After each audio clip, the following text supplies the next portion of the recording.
What a beautiful morning. The birds are chirping, the sun is rising. What a great start to the day. A day full of promise. What should I do today? Maybe I'll go into Trista, do some shopping, see some friends. Just go back to sleep. Huh? Oh no. No, not again. No, Chris, it's a mistake. I'm sorry,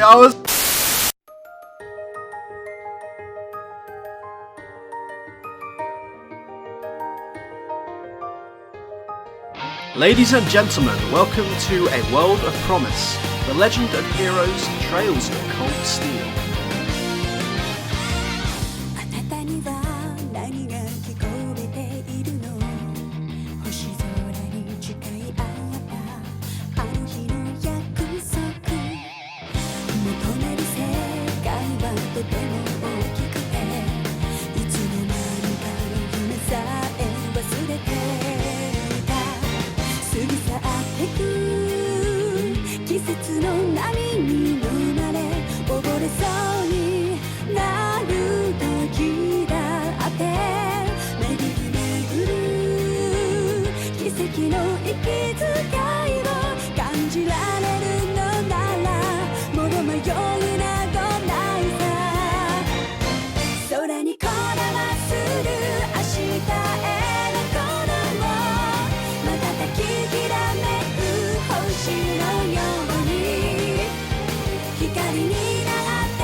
For several years I'd been hearing tales of the magnum opus of JRPGs, Nihon Falcom's cult hit, The Legend of Heroes franchise.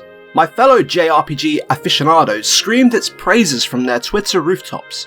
YouTubers put it high in their top 5s, and websites touted it one of the most underrated of the genre, all while lauding one thing in particular, one shining beacon of its greatness: its writing.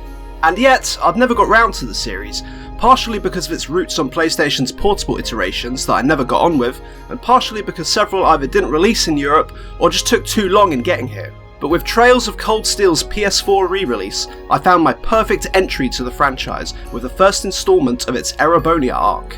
And in this video I'll be examining how well its narrative and writing live up to those lofty promises I've been given for all those years.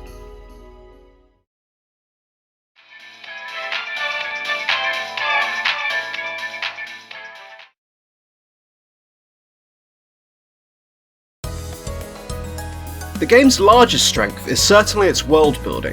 Erebonia and its composite towns and cities given a meticulous and unsurpassed level of detail. The world is written with such intricacy that it feels real, its layers of history creating a compelling setting for Class 7's story to unfold within that achieves an astonishing sense of place. It felt like a real, living world, more than perhaps any JRPG I'd ever played. This is achieved in a number of ways, such as the monthly newspaper, the Imperial Chronicle, detailing the latest news from around the country and the world, and Thor's Academy's expansive library, detailing the development of the world's military, technology, and even folklore. It's so deep that it even has its own fiction in the form of collectible novel, Red Moon Rose. Each of Erebonia's cities are given this same level of intricacy, NPC dialogue imbuing the locales with a detailed explanation of why it's there, how it developed to be the way it is, and the social structures that serve as the story's backbone. As you travel around the country, each city's struggles compound upon each other until they finally reach a breaking point in the game's climax. You see, Erebony has two classes, the nobles and the commoners, and they don't get on all that well. The noble faction has been raised for generations to believe in their superiority, while the commoners have been victim to austerity and the nobles' provincial armies throwing their weight around like Yokozuna for decades. Cold Steel does a great job dealing with this, showing the good and bad of both factions without lazily falling back on evil empire tropes for the nobles. It even does a good job of showing why the nobles believe as they do in a sympathetic way, despite the flawed logic of their frankly ludicrous beliefs. Maccius is a great reflection of these themes.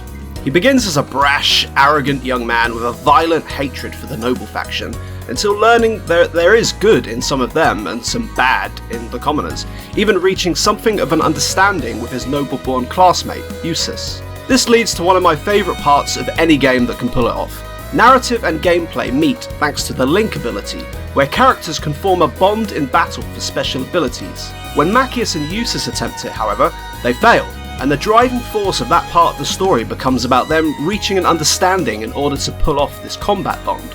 I will never refrain from praising a game that even attempts this kind of mechanical storytelling, and Cold Steel finds pretty great success with it. The incredibly endearing cast and their interactions with one another is one of the game's highlights. I never fail to find myself smiling in each cutscene, just watching these kids talk about their daily school lives, their troubles, and their relationships with each other. Of particular note is Fee, a former child mercenary given a new lease on life when invited to the academy.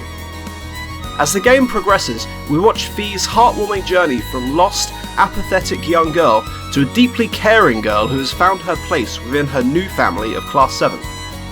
If you talk to her between missions, you'll even see her overcome her self-doubt and learn to nurture flowers in the school's gardening club, proving to herself that she isn't defined by her mercenary past and can indeed care for life in some fashion.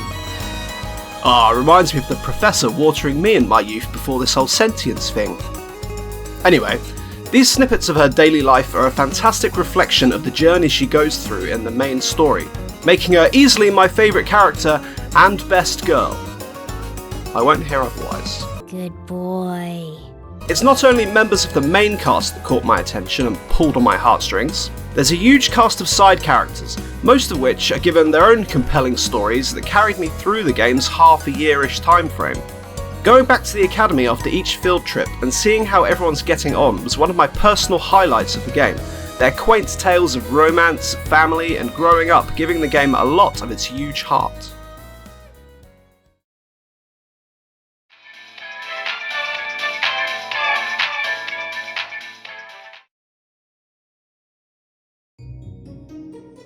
While most of the character work and world building excels, Trails of Cold Steel does have its flaws, and these begin with the main plot. It all just feels so disconnected from our core cast of Reen and friends. It really did feel like I was playing a bunch of unimportant nobodies just there to spectate the actual plot of Class Division playing out in the background. While some characters' own stories were affected by it, it was never to an extent that successfully engrossed me. Now, I fully expect this issue to be fixed in the sequel. This game serves as a foundation for the next 3 installments after all, but as a standalone game, it leaves a lot to be desired. Similarly, I'm sure it's all much more interesting to those who have played previous Trails games, but Cold Steel, as its own sub-series, could have done more to stand on its own. As a result of not being tied into the main story more, I felt a sense that most characters didn't really develop all that much. Sure, some of them get 5-minute cutscenes where they tell Reen how much they've changed, but it rings hollow when this isn't shown all that much. One of the worst offenders of this is Elisa, who decides to do this multiple times before just falling back into old patterns. And there is one particular character whose inclusion suffers the most from this: Gaius. Why is he there? All he really does is tell us that he wants to stop war coming to his homeland of the Nord Highlands before shuffling back into irrelevancy. That's it. I found no reason to care about him, as endearing as he can be. and I have no doubt that this is all set up for the sequel, where the war will come to the Nord Highlands and he'll have to deal with that and grow from there, but that doesn't make me feel all that better about this one.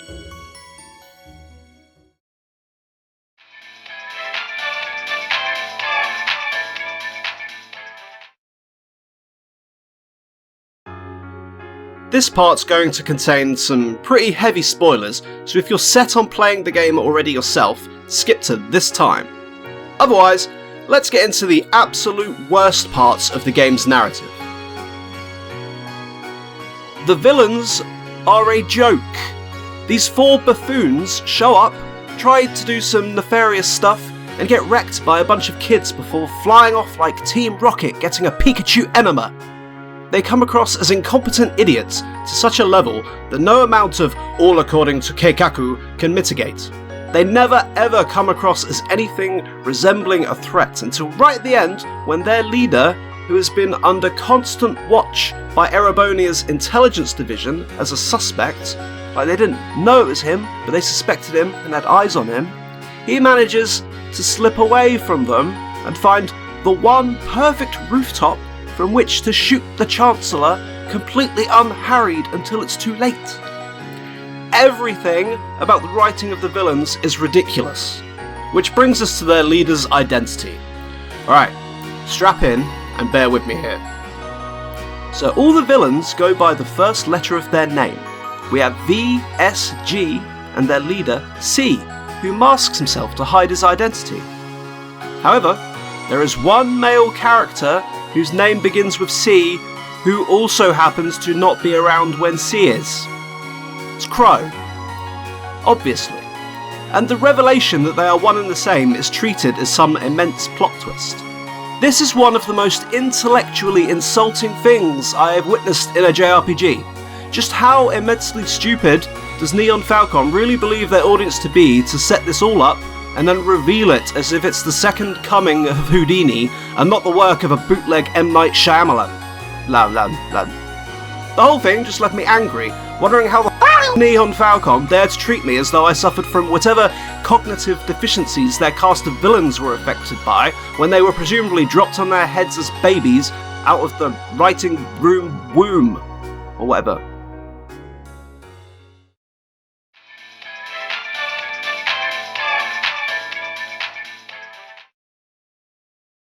So with the good and the bad assessed, will I still be playing Trails of Cold Steel 2? I love the intricate world they've so meticulously crafted along with most of the cast, and I think a lot of my issues with it will be remedied in the sequel. I think the game's true biggest weakness is just that it doesn't stand on its own, so I'm fully expecting it to hold up as part of its larger narrative.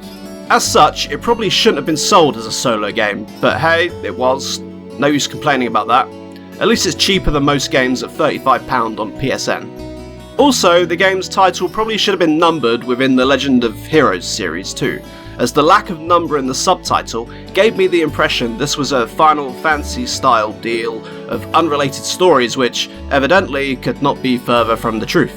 Regardless, Trails of Cold Steel lived up to those promises of greatness in enough areas that I can't deny some excitement at continuing the story and diving deeper into the broader world of the Legend of Heroes.